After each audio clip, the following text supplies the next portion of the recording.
Good morning, good day, good afternoon to all who are joining us today. Welcome to the Deep Dive Stakeholders Workshop on the Energy Compact. This webinar is organized in preparation for the United Nations High-Level Dialogue on Energy, which will be held in September. This event is convened by UNDESA in collaboration with UN Energy and Sustainable Energy for All. And we welcome all of you to the session today. So my name is Nayara Costa. I'm a Senior Sustainable Development Officer at the Division for Sustainable Development Goals at UNDESA, and I'll be facilitating this workshop together with my colleagues and speakers today. Today we will be having a discussion on the basic features of the Energy Compacts, and we will be sharing information. Our focus is on raising awareness and also in inviting all of you to also submit your energy compacts. Those are crucial in achieving universal energy access and transition.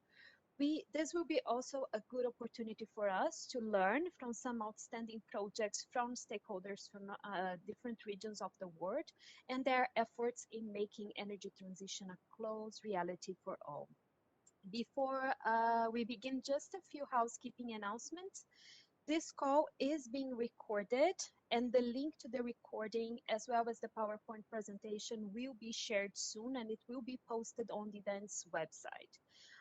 I would like to invite participants to use the chat box to make comments throughout the session. We will be monitoring the chat, and we will be trying to accommodate your inputs during the Q&A segment after the presentation. And please do indicate your name, your organization, and country, followed by your questions as well. If you tweet, we are using the hashtag HLDE 2021, and also you can tag us at @SustDev. We will also be preparing a summary of this webinar with all the information shared, the link to the recording, and this will also be published online and will be shared with all of those who registered to attend today's discussion. So we shall start with a video, a call to action by global leaders in support of energy compacts. So over to my colleague for the video. Thank you.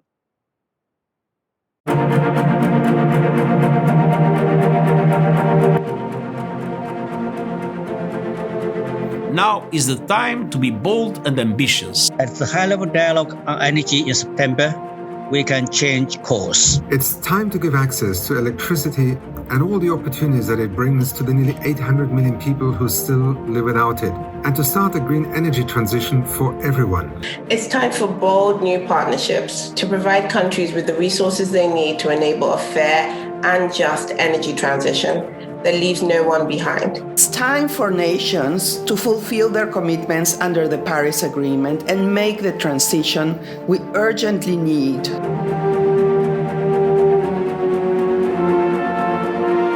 Let's all do our part by making an energy compact with voluntary commitments to advance clean, affordable energy for all by 2030. As we put the world on a path to reach net zero emissions by the middle of the century. I call upon all mayors around the world to join us in putting energy compacts to switch their cities over to clean energy.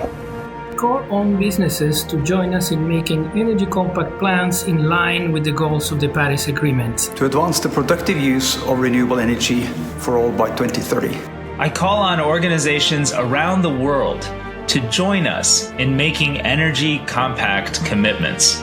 To make clean electricity and cooking fuels affordable for all. So I urge everyone involved to make ambitious energy compacts to help bring the benefits of clean power to communities around the world whilst building a clean, green, resilient future for our planet. I call on young people around the world to join us in making clean energy commitments. And to hold our governments and others accountable for the future that they leave to us. It's time. It's time. It's time. It's time.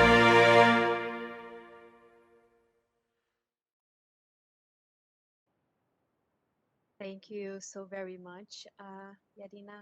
So let's start. And to start with some welcoming remarks, I would like to invite Ms. Bahareh Sayedi. She's a Senior Sustainable Development Officer at the Division for Sustainable Development Goals at UNDESA, and also working on the energy team. Bahareh, the floor is yours. Thank you. Thank you so much, Naira. Welcome, everyone.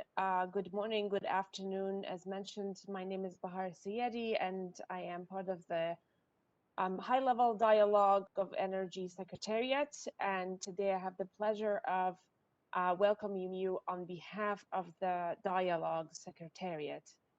So my remarks will focus on three key issues. One, why is the High-Level Dialogue on Energy important? Two, what has happened so far in the preparations for the dialogue, which is taking place in September?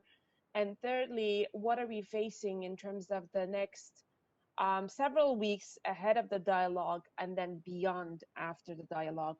And of course, the focus of this workshop is on energy compacts in particular. That I will leave the details on that for my colleague Kanika to get into. But just to give you a better overview and background on the dialogue, I will cover these 3 points. So firstly, why is it important?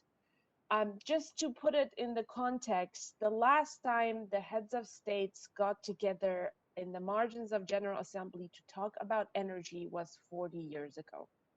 So this is the first time in 40 years that there will be a dedicated conversation about energy at the General Assembly.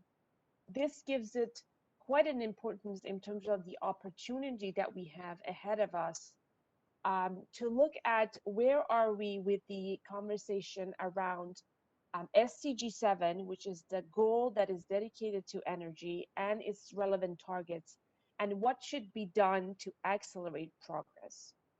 Now, it is clear that we are not on track with achieving SDG 7. If you look at the 3 main targets, the first one on access, secondly on energy efficiency, and then the third on the renewables, there has been some progress on all of these targets in the last decades. However, we are not where we need to be to achieve the goal as a whole by 2030. So we're behind. And of course, there's a clear link between energy and climate and the SDGs and the Paris Agreement. And without tackling the energy issues, we're not going to be able to address climate change and achieve the goals that we have set for ourselves in the Paris Agreement. So that's another reason why there needs to be a dedicated attention on SDG 7 in order to accelerate progress and raise ambition, not only for the SDGs, but also for the Paris Agreement. So in a sense, this is the main objective of the dialogue, to accelerate action and raise ambition towards achieving SDG 7 by 2030 and the net zero goal of the Paris Agreement by 2050. Now I'll move on to the next question. What has happened so far in the preparations? Just to let you know, again, there are 2 main outcomes expected from this dialogue, and the preparations so far have focused on making sure we're on track towards achieving those 2 main goals. The first one is going to be around a global roadmap. That is the first outcome expected from the dialogue. And that basically is a path that will be charted for achieving SDG 7 by 2030 and the net zero goal of the Paris Agreement by 2050 for all stakeholders. What are the key elements of this global roadmap, and how can we galvanize action towards those key elements? That's the global roadmap as the first main outcome. And the second one, which is the focus of this conversation today, is on energy compacts. Energy compacts are essentially voluntary commitments that are open to all stakeholders, and their aim is really to showcase that there's already action, there's already commitments from all different stakeholders on accelerating progress. And it's really one of the key outcomes designed for the dialogue, and that's why we're having this conversation today. Now, the preparations for the dialogue began over a year ago, and it has involved structuring the discussions thematically around 5 themes: energy access, energy transition, enabling the SDGs, just transition. These are the 3 main key themes, and then there's 2 cross-cutting issues, one on finance and investment, and the other one on data and technology and innovation. So there has been a lot of conversations at the technical level and at the political level over the last year already around these 5 key issues, so that we can come up with already recommendations in form of key elements for the global roadmap ahead of the dialogue. And secondly, there has also been quite a bit of focus on galvanizing action and raising awareness about what energy compacts are, what do they intend to achieve, and what is expected by September and beyond when it comes to the development and the design of energy compacts. And my colleague Kanika will go further into that. So this has been the preparatory process's focus. The last big moment that we have had ahead of the September was a week of different conversations around these key issues, what we call the ministerial thematic forums. These forums took place in June. And as a result of those forums, we now have 5 technical reports. Each of these reports focus on one of the main themes and provide solid recommendations on what needs to be done towards 2030 and beyond. Secondly, there were a number of stakeholders from member states to non-state actors who came forward, and they basically put forward their intention to submit and finalize an energy compact by September. All of this information, including the reports and the compacts that were announced, can be found on the main HLD website. So I encourage you to take a look at that. And so now, one thing to mention as I close my opening is that the process was designed by nature to be multi-stakeholder. And this is really why we appreciate your participation in this meeting today. The technical working groups, for example, brought together 100 experts from both member state and non-state actors around the table to really discuss key issues related to each of these themes. Along the preparation process in the last year, we've also had multiple opportunities to engage with multi-stakeholders and really bring the voices of different actors forth as part of the preparations. At the ministerial thematic forums, of course, were co-hosted by member states that we call global champions, but each of the sessions was open and to all stakeholders, and with participation and speakers from a variety of stakeholders. So in terms of what's coming up, the next several weeks are quite important. The dialogue itself is going to take place in September in the margins of the high-level week of the General Assembly. Due to the situation with COVID, we're still waiting on an announcement about the exact date of it. It is likely to be virtual, and it will be a day-long event where heads of states and leaders from different institutions and organizations will have the opportunity to showcase the ambition that they have for their country and their institutions.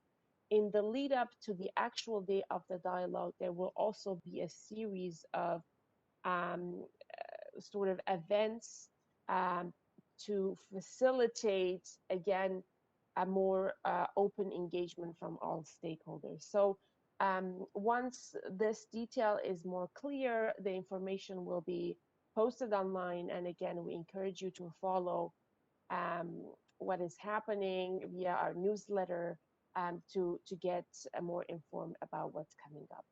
I will end it here. Thank you again for your participation. We very much appreciate your engagement. And over to you, Naira. Thank you so very much, Bahare, for bringing those introductory remarks, for also reminding us of the road that we have been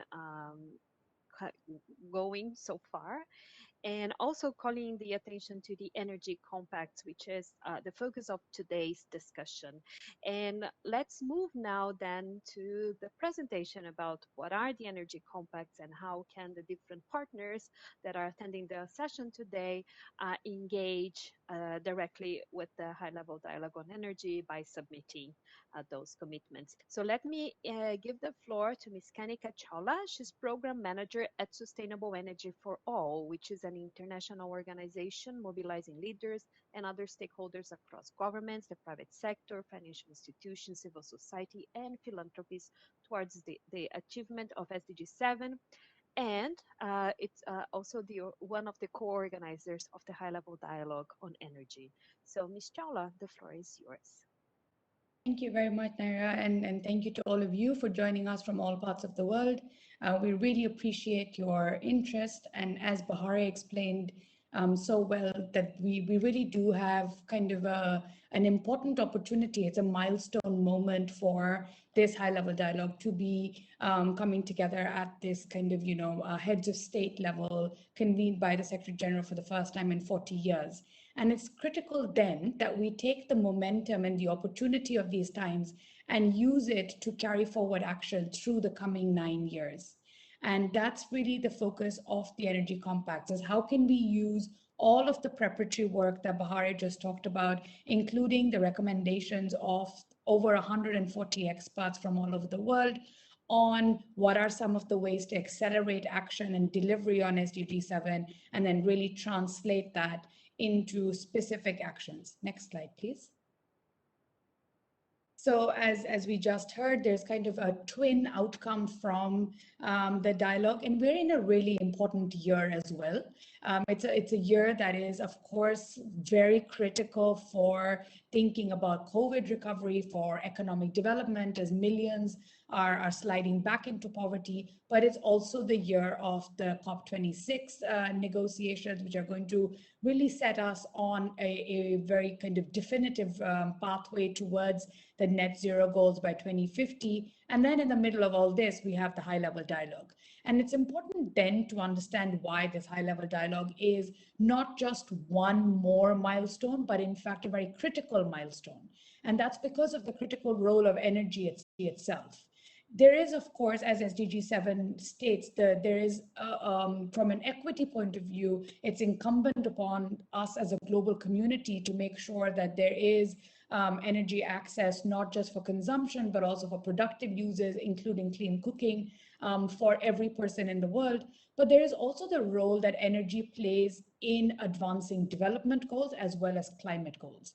And the intersections of energy are, of course, with access to healthcare, access to jobs, access to education, but also for development, for economic progress, for recovery from COVID, and then, of course, energy as an important climate action in how we advance and kind of the pathways that we adopt towards the net zero goals by 2050.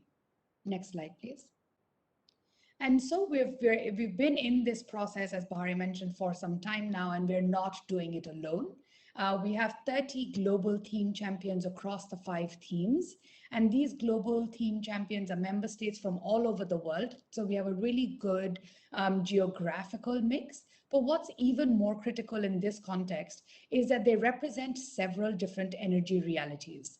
And so as a result, the high-level dialogue on energy in a few weeks will really come from a very inclusive point of view. Not only is it open to all stakeholders, but it also recognizes that there will be different energy transition pathways towards our common goals of realizing SDG 7 by 2030 and net zero by 2050. And in order to reach these goals, we are now very much focused on what are the set of specific actions that can help us deliver that. In the last few decades, I think a lot of really good progress has been made on setting long-term targets. And the Paris Agreement is a really good example of that.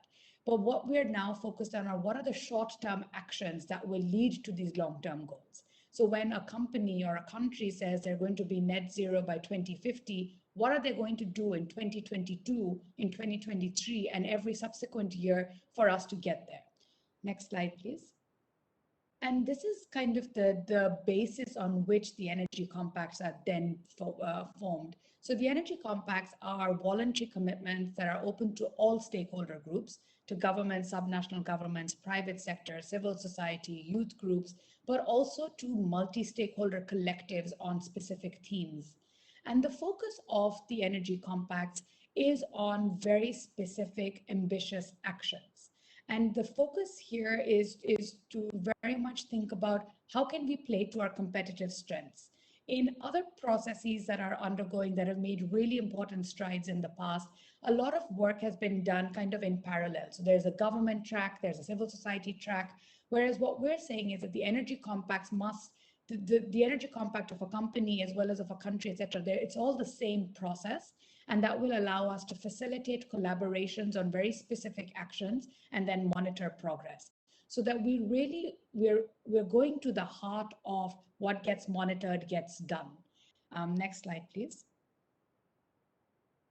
And we've already made quite a lot of progress in the last few months. So at the end of June, UN Energy hosted a week-long ministerial thematic forum where the theme reports of each of the 5 themes were launched.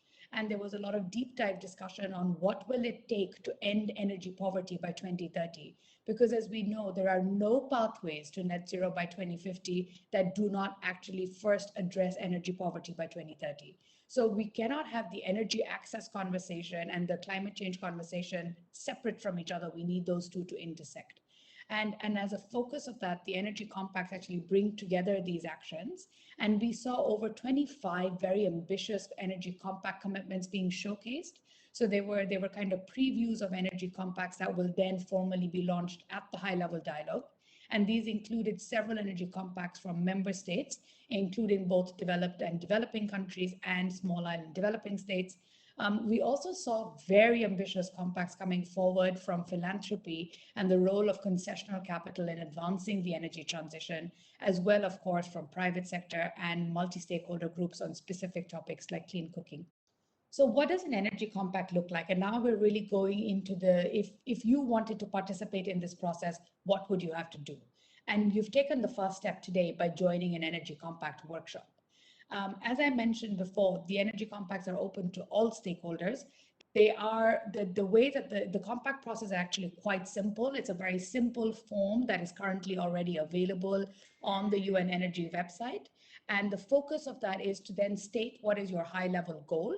So it could be, for instance, providing access to electricity for X million people in your country. It could be transitioning the grid or the electricity system of your city to 100% renewables by 2030. It could be phasing out X gigawatts of fossil fuels by 2030, whatever else it may be, that kind of headline target, all of which is targeted towards 2030. And then the focus of the energy compacts is, like I said before, on action. So we're kind of breaking down that headline, because the what you are going to do is just as important as how you're going to do it. And the energy compacts really focus on the how. So what they then do is kind of for each target, they have a set of actions and also what are the measures of progress, or what does success look like. So for instance, if you're saying X million households will have access to electricity by 2030, what does that mean in terms of each year? What is the budgetary allocation? In what regions are you going to go in which year? So what are the details of your roadmap? But also the energy compacts offer an opportunity to either put it in a request for support or an offer for support. And I'm going to come to that in just a moment. But before that, I want to draw your attention to the last category that you see on the slide now, which is the multi-stakeholder energy compact.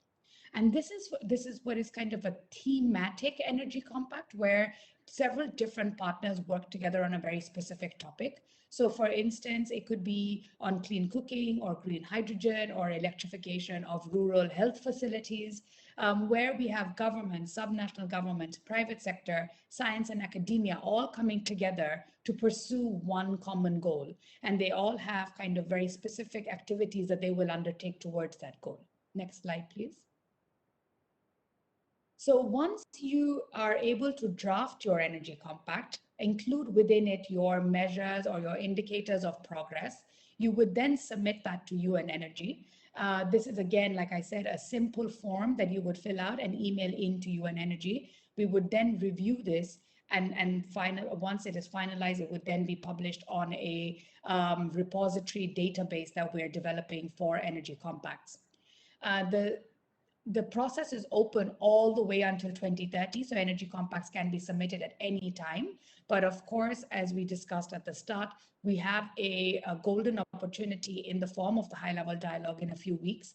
And to be showcased at that high-level dialogue, we encourage you to submit your energy compact as soon as possible, and perhaps even by the end of this month, the first week of September, so that we're able to undertake the review process and also showcase your leadership at the summit itself.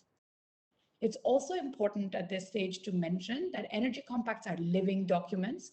We recognize that the energy sector has so many disruptions, and it's moving so quickly and it's so dynamic that you will be able to go in and add additional commitments, to raise your commitments, or to make any corrections that are required in subsequent years. And so this is not, what you commit to is not cast in stone. It's also really critical to understand that this is not a legal document. It is a way to really express what you are doing, what you can do, and what you want to do. So we encourage you to be bold, to not limit yourself by the kind of least denominator of what you will be able to accomplish, but rather what is the aim, what is the goal, what are you working towards, and how the whole global community, aided by UN Energy, can help you in realizing the goals that you set for yourself. Next slide, please. As I mentioned, there will be a simple review process upon submission. So once you submit your energy compact to us at UN Energy, we would follow 5 basic principles to review your energy compact. These are really intuitive. One is that, is your commitment ambitious? Does it really accelerate action? Is it kind of over and above business as usual? Is it in alignment with globally agreed upon and negotiated outcomes, including the 2030 Agenda for Sustainable Development, as well as the Paris Agreement? Does it recognize and honor the kind of premise on which the SDGs were built, of leaving no one behind? So does it kind of honor equity, inclusiveness, and justice? And finally, is it implementable? What are the specific actions that you're going to take? How are you going to report progress? What is your baseline of starting, and what are the targets that you're working towards? Next slide, please. And so coming to the role of UN Energy, why should you make this commitment? We are in a world of a lot of commitment fatigue because of the several different very important processes that are ongoing, and also because of the multitude of development priorities that everyone is dealing with. But there is an opportunity here to really accelerate and get support for your aims and ambitions.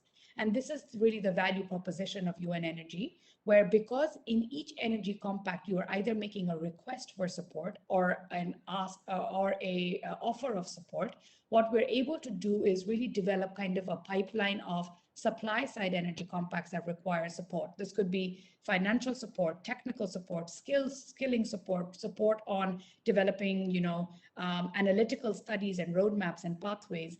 And offers of support would then be similar in terms of kind of sharing your expertise, sharing financial resources, providing kind of technical, technology transfer programs.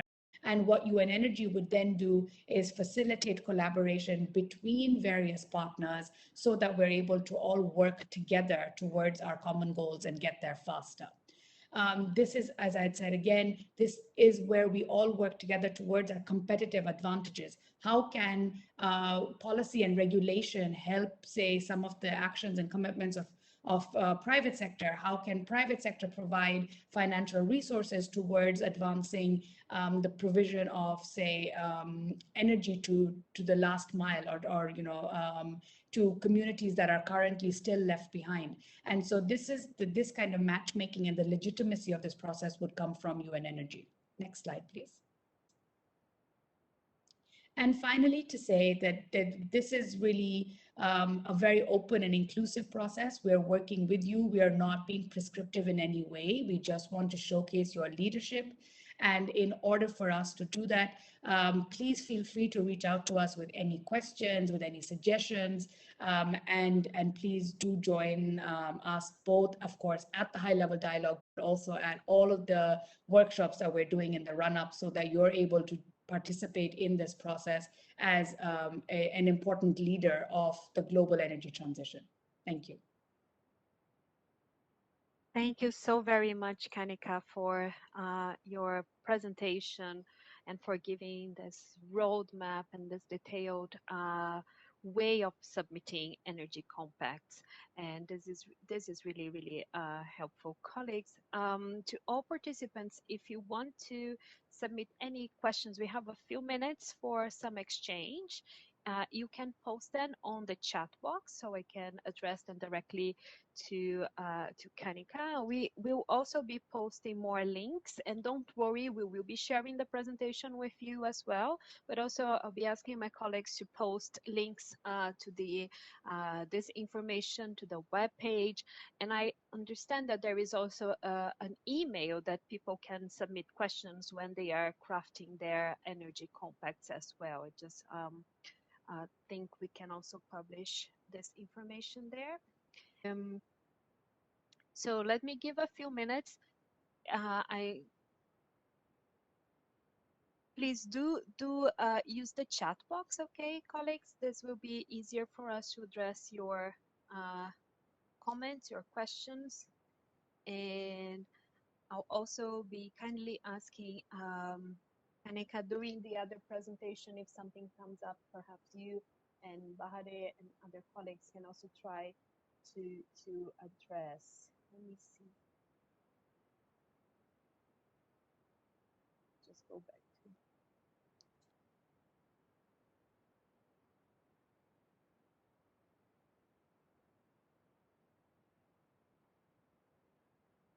questions about how to submit the energy compact.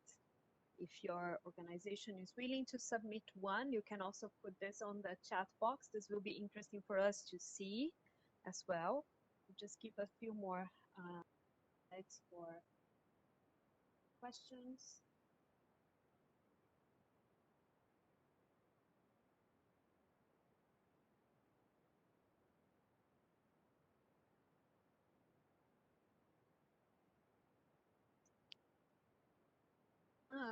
Do we already know how many energy compacts have been submitted? Kanika, I have this question coming through. I know you mentioned some early submitters. Right, thank you. No, that's a really important and good question. So we're focusing very much on kind of making sure that we have kind of a representative across different stakeholders.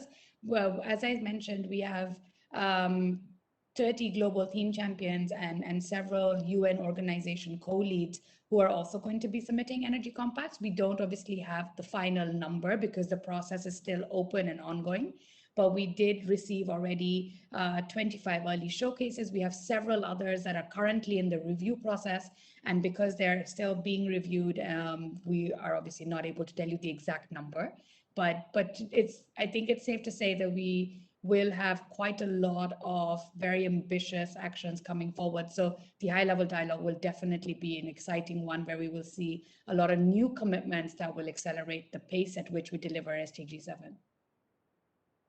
Thank you so very much. There was a question here.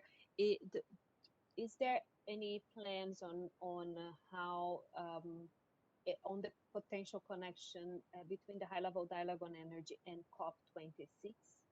This is also coming chat box. Again, a really important question, especially since all roads lead to Glasgow this year. And as you saw in the video that we played at the start, COP President designate Alok Sharma is also a huge supporter of this process, because the energy compacts and the high-level dialogue, but also the energy compacts more specifically, are directly in sync with the climate process as well as with the NDCs. Over 100 countries around the world mention energy in their NDCs. And as several of you will be familiar, it's kind of like one of the targets, right? So it will be, say, 40% of final energy consumption will come from renewables. The Energy Compact then says, okay, but how? And this is really important because other countries can learn from each other. It's very simple to replicate or learn and kind of design individual actions based on other actions that you learn from. Even as we all pursue our own unique energy transition pathway, actions are the same across the world. And so it's easy to kind of learn from them, which is why the compacts are directly in sync with the COP process. And are going to also, as I said, it's a continuous process. And again, we will hopefully be able to showcase new ambition and new compacts also at COP26. Thank you so very much, Kanika. I think I'll close with some questions that I think they're coming kind of in a similar way. One is, if the submissions will be approved in a rolling basis, and if there will be feedback to those that apply. And because I see some questions that are more concerned about whether they will be able to align with the request. So if there will be also ways to clarify, if colleagues have doubts, if there will be ways to really reach out and an update. Great. Yeah. So the review, both the submission review and update process, let me kind of talk about that all together quickly. The submission is made very simply, like I said, through this document that you would fill out and you would email it in to us. We would then do the review based on the principles that I asked, and then we will send you feedback. We will, of course, we recognize that this is a complex process, and it's also, an individual process. So the transition will look different for each sector. But when we send back feedback, it will be more to kind of say, can you add very specific kind of what does progress look like? What does success look like? What support do you need? And so once you're able to submit that, there will be a global repository database. That is the database that you will then be able to use to either update your compact as well as annually report on your compact. The reporting is really simple. It's not a 30-page report that you need to make every year. It's literally 3 or 4 data points on the metrics that you identified for yourself at the start. And you would just enter that and then put a link to, say, your national budget or, a parliamentary answer or your annual report as a company, anything where you have done this reporting already, because we want the process to be robust but not onerous. That's really great.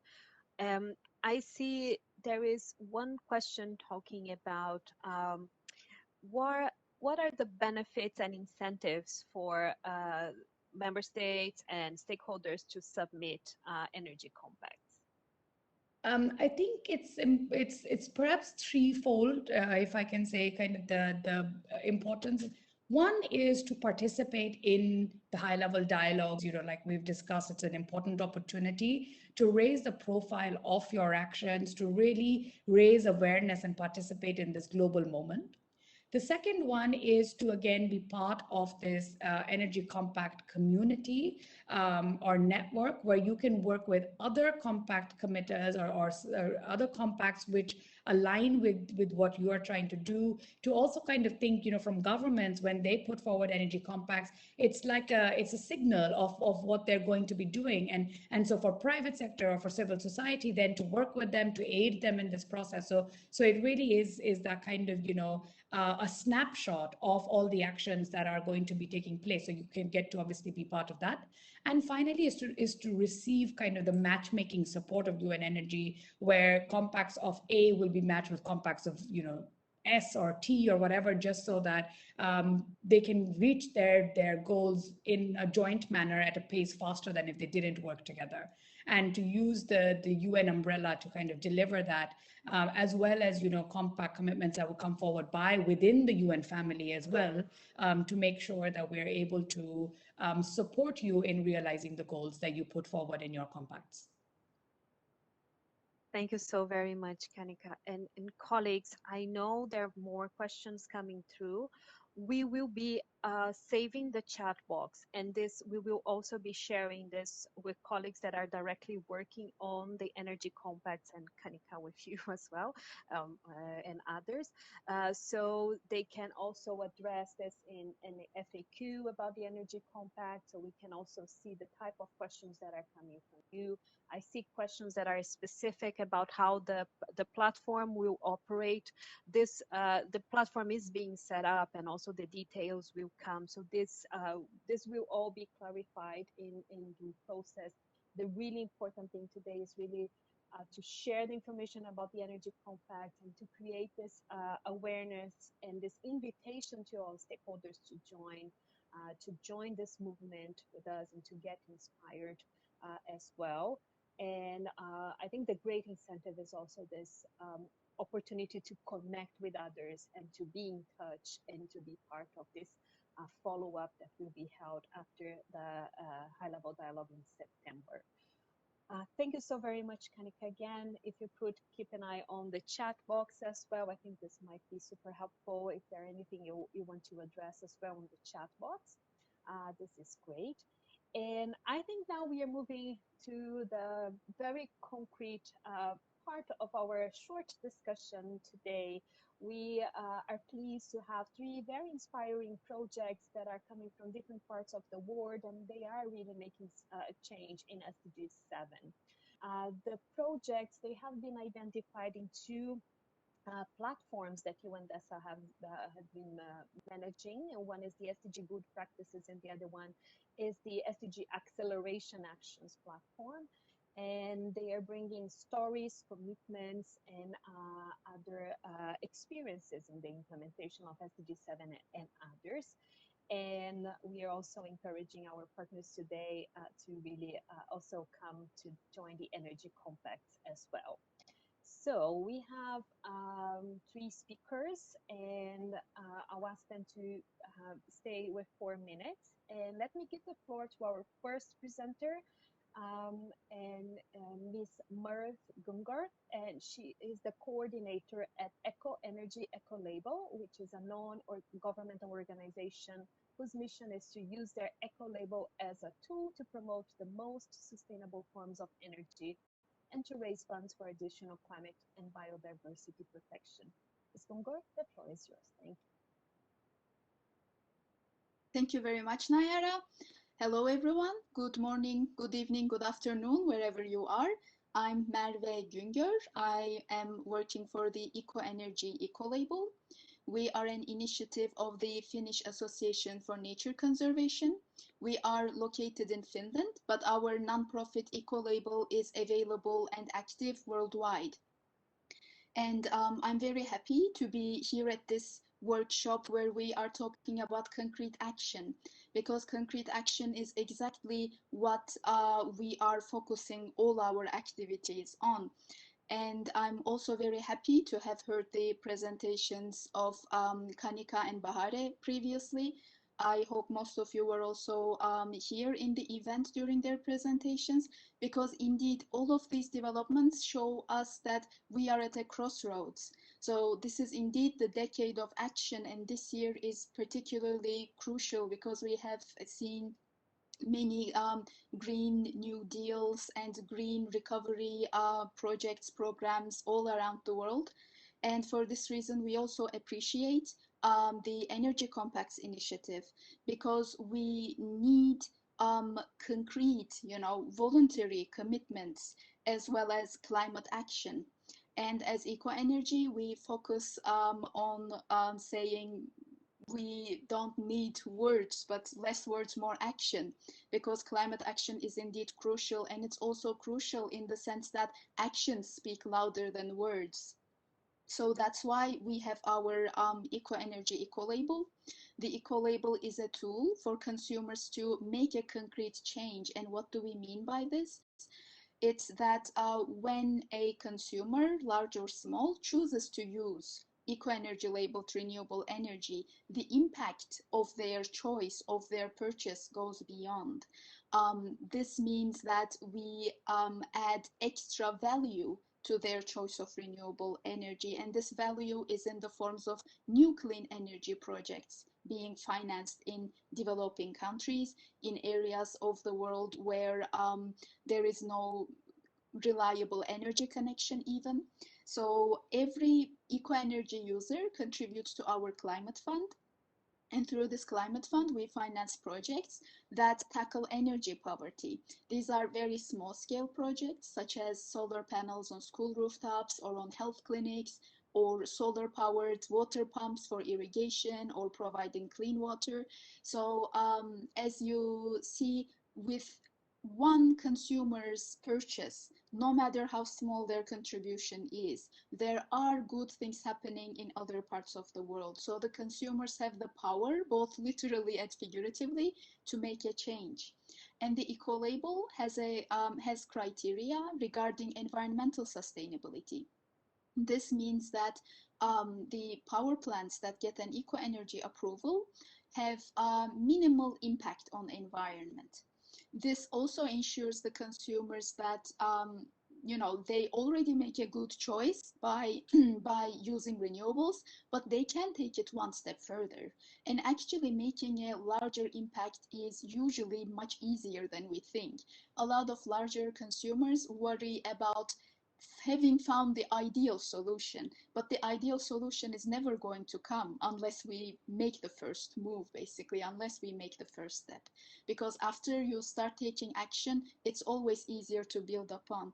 And I can see that the energy compacts also have this idea behind: once you make a commitment, once you start updating your progress every year, it also motivates you, it also encourages you.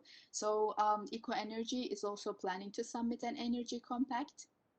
And I don't know if you can see the slides right now. My computer is very slow, but one of Eco Energy's commitments for the energy compact is that we will speed up the energy transition by involving consumers large and small.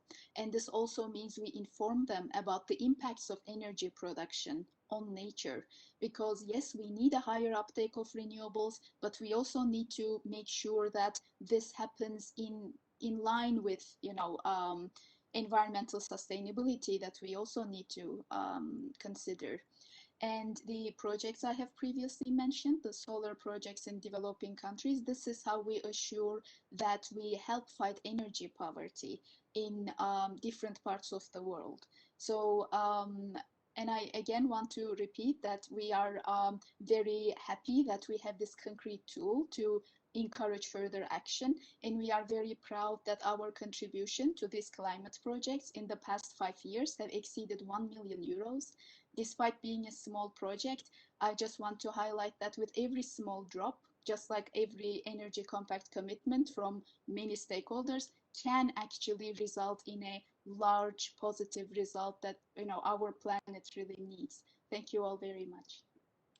Thank you so very much, Merv, for sharing the experience of Eco Energy, and also for announcing your intention of submitting an energy compact ahead of the high-level dialogue on energy. I am happy to introduce now Mr. Felipe Zaya. He's Energy Efficiency Manager at CPFL Energia, a private sector company from Brazil, presenting the key goals of their CPFL in Hospitals initiative. Mr. Zaya, welcome, and the floor is yours. Thank you. Thank you, Nayara.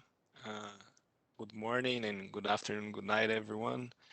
I would like first to thank the opportunity here to share our initiative with all of you.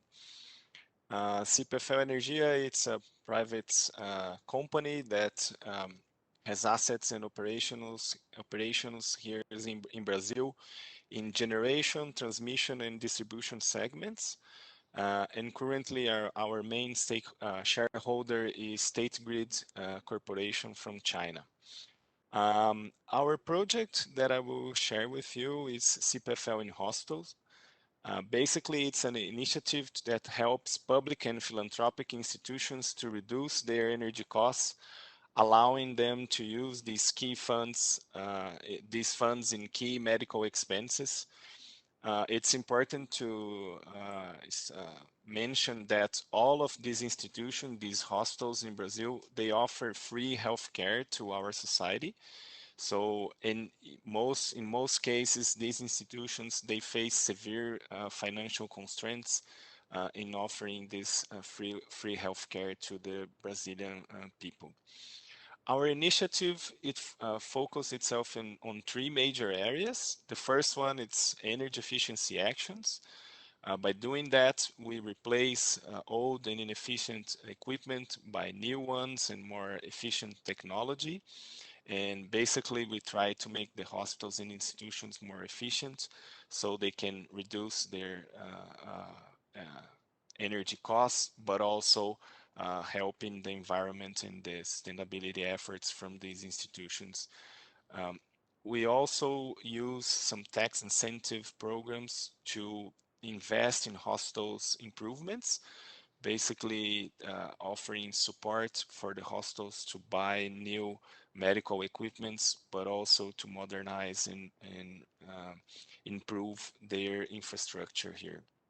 The third area that we work on, it's a donation program through the energy bills. So all of our customers right now, they can also help these philanthropic institutions by donating through the energy bills, so they can help these institutions to raise more funds so they can also increase and make it better the healthcare services that they provide. Our commitment in this project is a public commitment that we have right now. We want to invest 150 million reais in energy efficiency actions, and we want to support more than 200 hospitals in Brazil until 2022. Just as a reference, it's by the currently exchange rate here in Brazil, this 150 million reais would mean almost $30 million that we are investing here in all of these energy efficiency actions of our program. So this is an important amount for here in Brazil. And so far, this program is being implemented since 2019. So it all started before the COVID-19 pandemic. And of course, after the COVID-19 crisis, this project that we have here became even more important for the hospitals and the institutions because they started facing even more financial constraints and, of course, a lot of stress periods. They're facing their biggest challenge ever, facing a huge increase in patients and in demand for medical supplies and all sorts of situations that have never been faced before. So our project became even more important for these institutions. So as of July 2021, we have already invested 104 million reais in our efforts here. 145 hospitals have already received energy efficiency actions from our program. We have been able to deploy 10.2 megawatt peak of solar PV in these hospitals, major base, mostly rooftop solar PV systems. And we have also installed more than 82,000 LED lamps. And we have done some other energy efficiency actions as well in air conditioning and replacing old equipments by new ones. And with all these actions, we expect to generate 20.6 gigawatt hour of energy annual savings for these institutions. And we are also avoiding 1,500 tons of CO2 emissions here. That's our expectations for the actions that have already been deployed. And until 2022, we still have some more actions that are currently ongoing that we are doing our best efforts to reach that 150 million target. And while submitting Energy Compact, we'll probably try to expand this program for future years so we can help the hostels and institutions here in Brazil to have access to clean and renewable energy and also to be more efficient in their operations. So this is our initiative. Thank you. Thank you, obrigada, Felipe. Thank you so very much. Colleagues, we have a third very inspiring example today in our webinar. So let me invite Mrs. Sarah Baird, Executive Director at Let There Be Light International, and she will also be breaking down the key commitments included in their Energy Compact. And Mrs. Baird, the floor is yours, and apologies for the mispronunciation. No, all great. Thank you. I have learned so much this morning from my fellow presenters, and it's so wonderful to see such an emphasis on the energy and health nexus, which is a place where our compact lies. Our compact is focused on solar lights changing lives in rural and remote underserved areas of sub-Saharan Africa. Our compact is committed to benefiting 1.5 million people, including 100,000 new mothers and babies, through our maternal and infant program called Safe Births Plus Healthy Homes. And I know time is short, so I'm going to just give a quick overview. Safe Births and Healthy Homes recognizes that maternal and infant health does not end at birth. So the plus sign in the descriptor is intentional, pointing to the additive quality of the combined focus on clinics and homes and their interconnected impacts and outcomes. And so recognizing that infant pneumonia, household burns, fires, and respiratory diseases are endemic in off-grid households burning kerosene and without adequate ventilation, Safe Births Plus Healthy Homes combines two core programs to amplify impact: the basic solar electrification of prioritized rural clinics to improve birth outcomes, with the provision of safe solar pico lights to new mothers. So the goals include improved access to healthcare in the catchment areas and improved health and well-being for participating households. We currently have 5 clinics in Uganda that are participating. Our commitment is to scale to 50 clinics by 2030. We currently have about 107,000 people in the households who are being impacted. And once we scale to 100,000 mother-baby pairs, that will amplify by about 500,000 people, plus all the people impacted just through general increased health care access and delivery. We also will be expanding current partnerships with local NGOs from our current 10 partnerships to 30. And we're very excited about this multi-stakeholder opportunity to help NGOs in low resource communities to integrate energy access and energy programming into their current programming. I'll stop there. So thank you. Thank you so very much, Sarah. This is really, really inspiring. And I'm apologies, we are very short on time, but I'm sure everyone attending the webinar was very inspired by the examples that you shared. And we have also shared the links to the SDG good practices, to the SDG acceleration actions, where we'll be able also to find more about the practices that were shared with us today. Colleagues, thank you so very much for joining us today at this Energy Compact webinar. This was our 3rd webinar addressing stakeholders in the lead up to the high-level dialogue on energy. We will be sharing more information as it becomes available to all those who have been in touch, to those who have been attending the webinars. We are making all efforts that we can for information to be shared and reach all the interested stakeholders. We hope you got inspired to submit your Energy Compact. If we recall the SDGs, the 2030 Agenda, there is a recognition from governments, from member states, that the challenges ahead, they are way beyond the capacity of national governments alone to solve. And stakeholders not only have been invited to contribute, they are already doing, as we could see from the 3 examples we shared today with you. And we hope we are also operating in a very challenging environment, even a challenging environment to have such a important global gathering. So the energy complex are really, really, really important to keep the momentum, to create this movement and really lead to 2030. Let me take this opportunity to thank again all the participants, the speakers that share their examples today with us, to Kanika Bahare from my colleagues also that are working very directly with the energy complex, and also my colleagues on the background, especially Yadina, Jasmine, Dania, and I'm sorry if I'm forgetting other colleagues behind the scenes, for all the support in organizing this webinar. The session is now closed and we'll be sharing more information with you very soon. Thank you so very much and have a good day. Thank you. Bye.